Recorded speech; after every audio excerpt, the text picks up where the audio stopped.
share a little bit about breath, sound, movement, and touch. These are four tools we use a lot in regulating our nervous systems, both individually and together.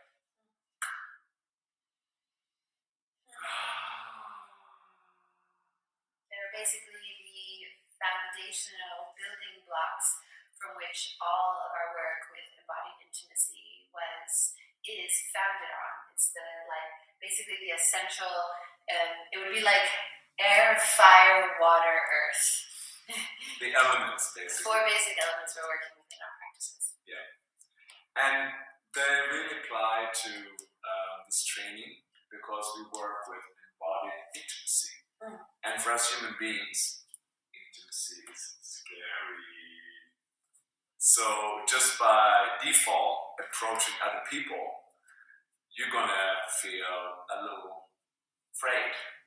And so these tools, they are here to regulate, to help your nervous system regain grounding, centering, feeling really at ease in your own skin. Yeah, and I just want to say it's like to bring more context in, maybe you're home alone and there isn't someone to do these things with.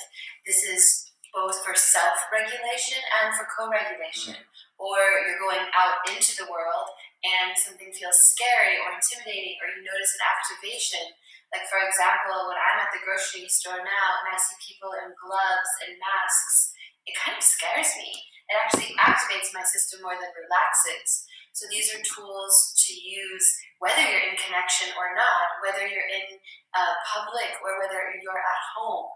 These are like, when in doubt, come back to the basics. So let's start with the breath. The breath is a tool that's been used for thousands and thousands of years to regulate the breath. Really, I mean, the yogic traditions, they have whole schools around pranayama. It's just basically to connect our thinking mind with our feeling body. And particularly the breathing that we're using is the diaphragmatic breath. There's a diaphragm here. It's a huge muscle that basically pushes the intestines down, creating more volume for the lungs to be able to receive oxygen. And what we will do when we will take these diaphragmatic breaths is that we will take a breath and it will basically expand the lower abdomen first, and then it expands the middle part of the body, and the last thing that expands is the heart and the shoulder blades. You can even imagine this breath being like filling a water balloon with water. You fill at the bottom, middle, and then top. And then the water spills over. Yeah, and the water spills over. And then the other thing here as well is that we want to focus on a little bit of a longer exhale. So if you do an inhale for, let's say, 5 seconds or so, you might want to do an exhale for 7 seconds or so. It's been shown that that really has a regulation effect on your nervous system. If it's agitated, if it's in fight-flight mode, it can help you come back to a more somatic sense of safety, like, okay, I'm cool, I'm seeing the gloves, I'm seeing the eye masks, or the mouth guards, and it feels scary, but I'm taking these breaths and I'm more at ease in my own skin. Yeah, it's also working directly with the polyvagal nerve that stretches from the throat all the way down to the pelvis, and working to, like when we're taking these big, deep breaths, as opposed to short, shallow breaths. A short, shallow breath is designed like when you're running or when something's really intense and you need to get out of danger. This is when the breath becomes shallow and rapid to move us out of danger into safety. But when we slow the breath down and take bigger, deeper, longer inhales and exhales, we're communicating to the body that it's safe. And the energy can move from the limbs into the core. And when we move more of the energy into the core of our body using the breath, we send the signal to the body to move from parasympathetic to sympathetic nervous system regulation, which is from fight, flight, free, like get out of danger, into fawn, rest, relax, open, and smooth. Excellent. So should we take a few breaths? Yeah. Like this, breathing all the way down, filling the belly to capacity, then filling the middle body and the lungs, and then exhale. Yeah? So maybe you can count. You want to breathe and I'll count the seconds? Yeah. Okay.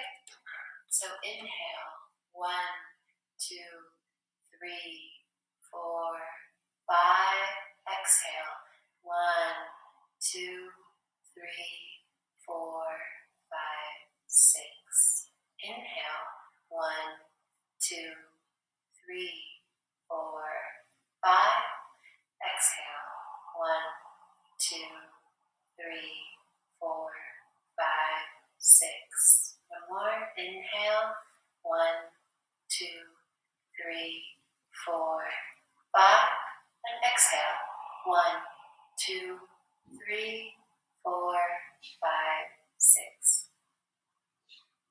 Beautiful. How do you feel?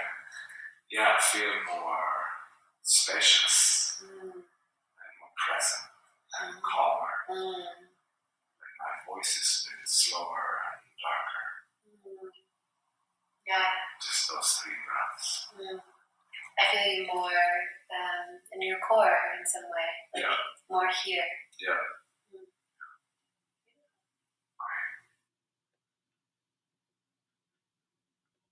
We want to share a little bit about breath, sound, movement, and touch.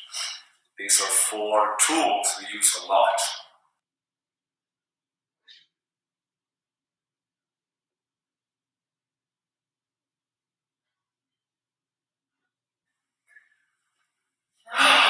Okay, sound. Just recent research, they've studied people who were meditating on their breath and people who were sounding, and they found a significant stronger effect than people were just doing their own, just making a sound on their nervous system, which is just watching the breath. So again, the sound that we're going to encourage you to do, which is more like a sigh, like an ah sound, that resonates, vibrates, your whole body is kind of getting a bit of a sound massage. This has a similar effect of down-regulating the whole nervous system. Beautiful. We use the sound a lot also, especially in our live workshops, as a way to harmonize, to synchronize, to come into a shared space where I hear you and you hear me and we're impacted by one another, and in that space we're kind of merging worlds. So we'll encourage you, even if you're at home and you're alone, or you're at home and you're doing this practice with a partner, or you end up doing this practice with a partner, that the sound is used to synchronize, to come into harmonic resonance or frequency with one another. It's a very special tool, and for me, the way that we also are using this tool now is either on live calls or on these videos. When we sound together, it's a way that we can kind of meet through time and space in a shared place of connection. That I make a sound and you hear my sound, and your sound feeds back to my sound, and in that place there's a moment of connection through the sound. Yeah. Yeah, we can try. How would you like to try? I want to take one of those deep breaths and then begin to just make a bit of a sigh sound. Uh-huh. And if you want to join me in that too, that would be lovely. So we can do that together. Yeah. And you can do that with us too. Yeah. Okay.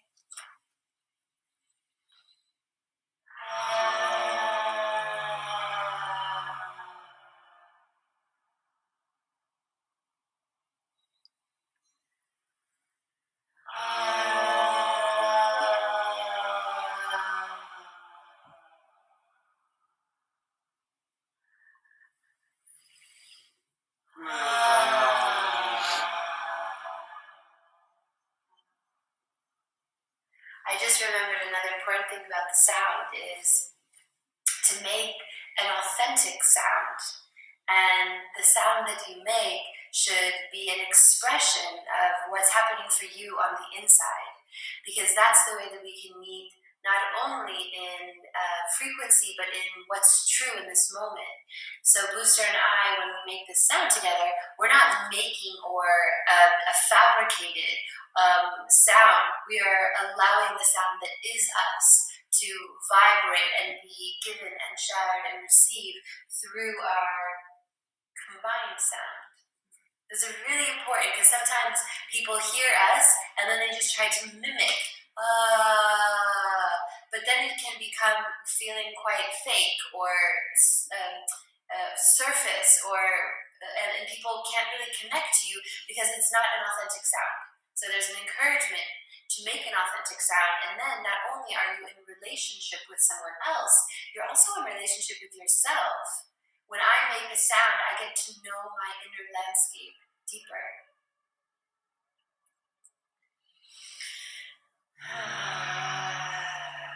So I also want to speak to the fact that when you make sounds and you haven't made sounds, most likely you'll feel a little bit embarrassed, a little bit ashamed, a little bit awkward. You might not want to participate. You might do it very, very shallowly and very, very low volume, and you might think that is for those hippies out there. Because so many of us have just been taught to be silent and not express anything, to just swallow our emotions and not really let them out. So I want to do one last exercise where we make sounds to kind of to stretch that whole social conditioning of just kind of putting a smile on and saying fine. I would like with you and with you take make some sounds and stretch them out, like animal sounds, screechy sounds, crazy sounds, to kind of take the seriousness of making sounds away. Just play with it. So join us. We're going to take 3 deep breaths with sound, and this sound is going to be, it might not be authentic, but it's playful and awkward, and just kind of act it out a little bit, so we can create some more social permission here as well. Are you willing to join me here? I think so. Yeah, a little awkward. Yeah. Okay? Yeah. Okay. Deep breath.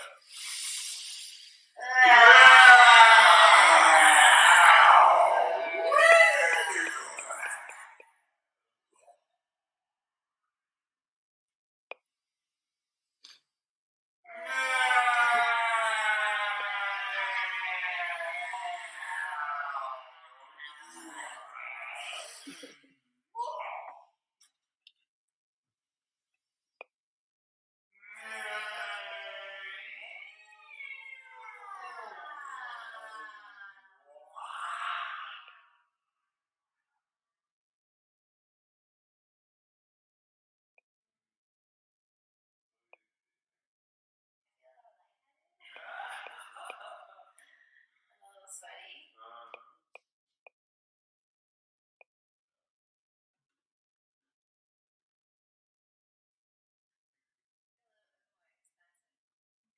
Bigger container for my body. It just created more space. I feel more alive.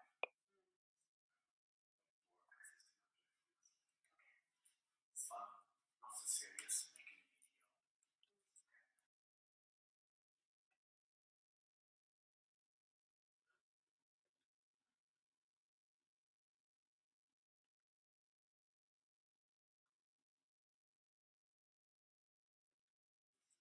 So let's go to touch.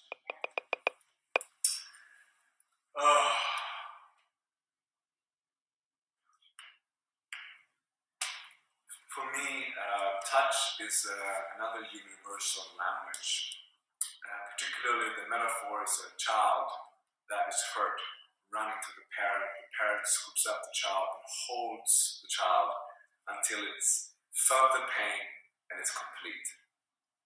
This touch communicates, I'm here with you as you are, I have your back. And so when I'm stressed out, for example, I am out of touch with my body. I'm like spinning my thoughts, I might have emotions, but I'm out of touch. I'm not like something that's obviously not here, but I'm imagining something bad, something anxious. Now touch can really help me get in touch with my body, which is in the present moment.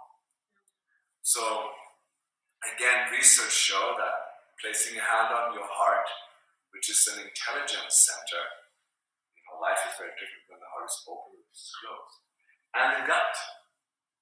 These two centers, when they are listened to, they similarly like the breath and sound help us regulate the nervous system into a bigger and larger sense of safety. And for me, I think it relates to like, I am here. I have your back. So I encourage you to find a hand somewhere on the belly, somewhere on your heart, and play with the pressure. So that you can both feel help, which requires a little bit more of a pressure, like, yeah, I hold my heart, I hold my belly. But also like focusing on my arms, like I'm also holding, like there's some strength here, like I got you. And then within, actually, do you want to take the next piece around the breath in different centers, or? Yeah, great. Okay. So when we are incorporating touch into breath and sound, we're using it to breathe even more awareness into the body. So when I touch my heart here and I take a breath, I'm in a way breathing into the space where my hand and my chest meet.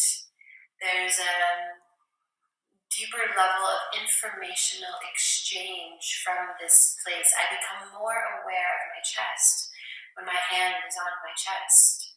And when I take a deep breath in, I'm breathing more awareness here. I become more aware of my body.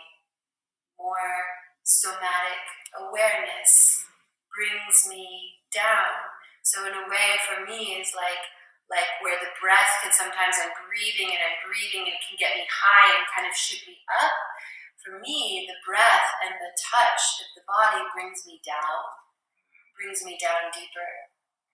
And we also often use these breaths, and this touch will touch the heart and take a deep breath into the heart. We'll touch the belly and take a deep breath into the belly. And we'll touch the hips or the genitals and the root and take a deep breath down to the base of the core. And for me, in this way, we're dropping down and in so that we can open and relax. It's like this movement down and into the earth allows us to sink down, to kind of get more grounded in our roots. And from that place we're more able to open and receive and relax and be touched. So let's take, do you want to do a breath in the heart, breath in the belly, breath in the root with touch? Great. So my encouragement is, as you bring your hands to these places of your body, like for example, breathe here and feel here. It's almost like the parts of your hand and where the hand is touching the body. Just breathe more awareness there. For me, it helps to close my eyes with this. Yeah. With this. But I mean, I just want to point out the extra element here. We are working with energy, the energy of a conscious awareness. So where the focus goes, the energy flows. So you will feel that you can energize this whole region by focusing your conscious awareness and breathing the energy into this region. So this is beyond oxygen, which is flowing into your body through the air. This is really working with the energy system of the body. Beautiful. Great, so let's try it. Placing your hands on your heart, your chest. Take a deep breath into your heart. Let out a sound.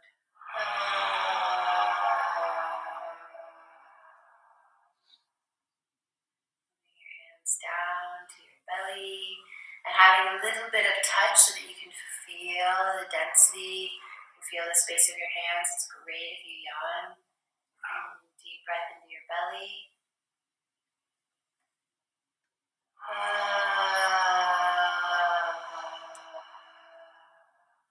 And moving the hands down to the hips, the cranium, the genitals, somewhere down to this base of your core of your body. Deep breath.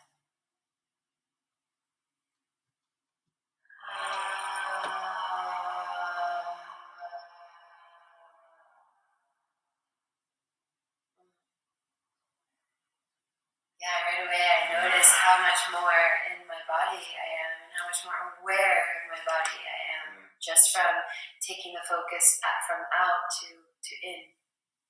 And I am feeling so much more attracted to you right now. As like there's a honey, like what is it that comes from your voice when you're in your body.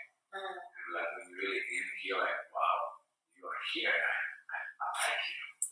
There's a certain shift in my perception. Of course, it relates to me also entering my body, but it also relates to her entering her body.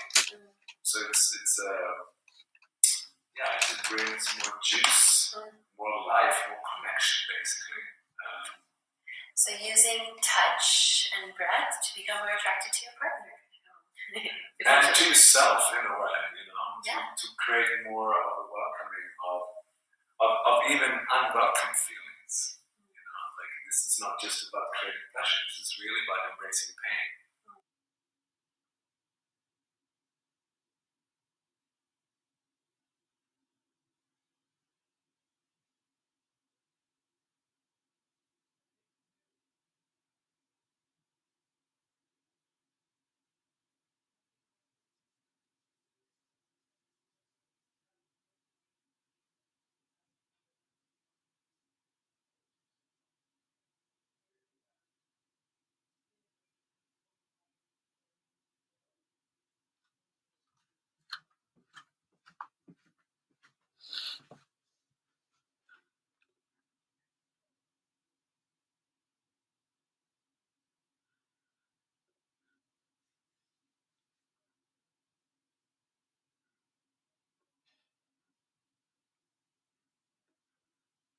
So let's go to the last piece here. Movement. Move. So because we've all been hurt and traumatized in relationship, parts of us are like frozen in time. Parts are like really like armored and stuck in time. When we were a lot younger, we had a lot less resources, yet these programs keep running. So we can go into a room and then all of a sudden the whole body goes into this protection mode. We leave the body, we perhaps just smile and pretend we're okay, but really we're like super awkwardly, don't want to be there, whatever. Or we puff up and we pretend we are Mr. Cool or Miss Sexy or whatever. Like we tend to override the fact that somewhere we're holding these protective patterns as tension in the body. And it takes a lot of energy to keep on holding. So what we want to elicit here is a flow, is an invitation to begin to thaw that freeze. It was like to get to melt all of that is being solidified in the body. And so the breath in itself is a movement. So for some of you might feel actually it's really hard to get the breath down here. There's no movements here because you feel kind of frozen below here. So that in itself might be a movement practice for you. Just can you move your belly? Can you move the different parts of your body? But also, let's see here. Another principle that comes with the movement is to, when I'm tracking my body and my movement impulses, I can ask what wants to happen.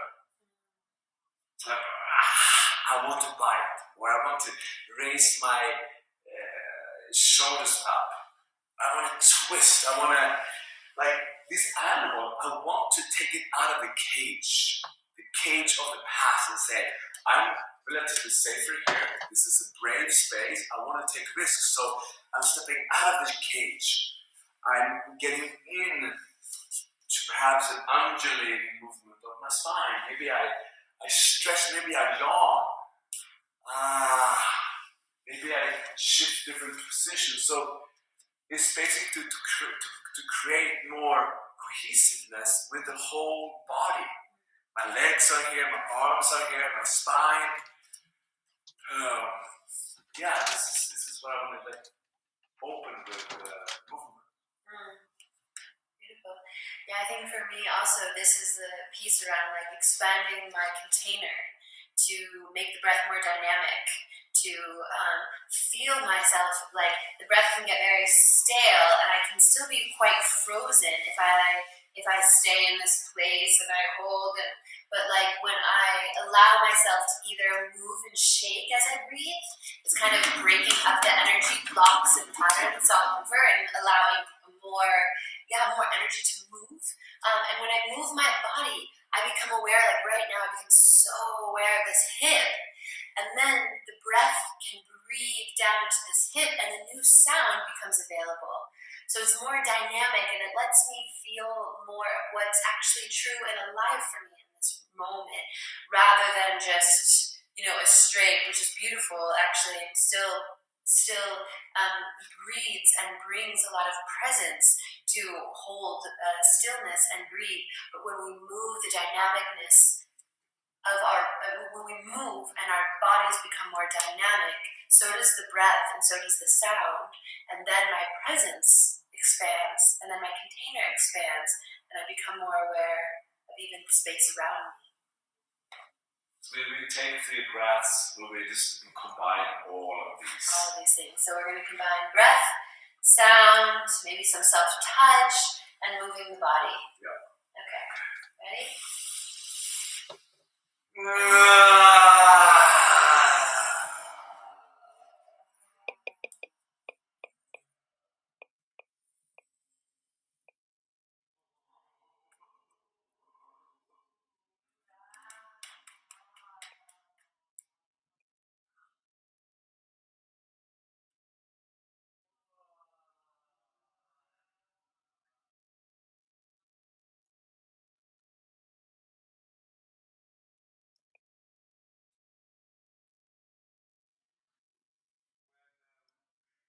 Animals feel safe, they play.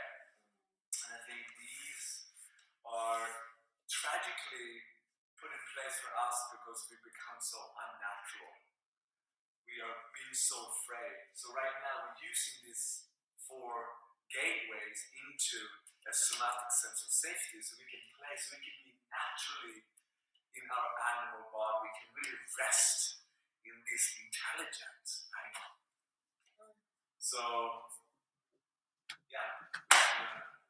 in a way, get you going. So eventually, you will just naturally breathe and make sounds, and you will touch and allow your body to move because it just wants to. Because it's just what wants to happen. You won't even think about it. You just come alive. You're just really here, like available to live your life. I invite also that to just notice even the really subtle shifts right now. Like there's a part of me that can be like, oh, that was nothing. I feel totally the same as I did and just walk away from here. And then there's another part of me that's like, wow, I was deeply impacted by the practice we just did. And noticing even the 2%, which is still a significant impact, or the 5%, which is even bigger, of my experience of becoming more present and more alive and more embodied by using these really simple tools. Like the disclaimer is, it can almost feel too simple, that it feels like it didn't have an impact. And what we want to do is study the simplicity of even that 2%, like, wow, I notice more space in my belly, even just a little bit. Or I notice my chest is more open. I feel more connected to my partner from our shared sense of being here right now in this same reality, and to just notice what are the little shifts that happen for you in this practice, and what do you want to take with you, and where was it difficult, and maybe there's something that you can practice or work on, like stretching the container of the sound, for example, or getting more authentic in movement.